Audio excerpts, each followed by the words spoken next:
আসসালামু আলাইকুম, কেমন আছেন সবাই? পবিত্র জুম্মা মোবারক। এখানে ট্যাংরা মাছ, পোনা মাছ ঝোল করা হবে। এখানে আদা, রসুন, ঝাল, পেঁয়াজ বাটা যে মশলাটা কষিয়ে নিয়েছি। তো মাছের মাথাগুলোটা আগে দিয়ে দিয়েছি। তো দিয়ে সম্পূর্ণ মাছ দিয়ে ঝোল দিয়ে সামান্য জিরার গুঁড়ো, ওপর থেকে একটু বিলাতি ধনেপাতা দিয়ে মাছটা নামিয়ে নিয়েছি। দেখতে অনেক সুন্দর হয়েছে। এখানে চিংড়ি মাছ দিয়ে পুঁই শাক দিয়ে রান্না হবে।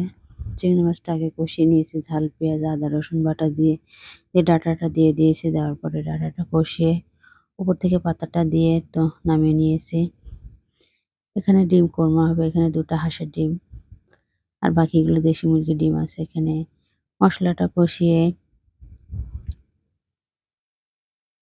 এখানে নারকেলের দুধ দিয়ে দিয়েছি। দেওয়ার পরে আমগুলো দিয়ে দিচ্ছি। এটা হচ্ছে আম্রপালি, খুবই টক। তারপর ডিমটা দিয়ে দিয়েছি। তারপর চিনি, এখানে গরম মশলার গুঁড়ো, জিরা গুঁড়োটা অ্যাড করছি।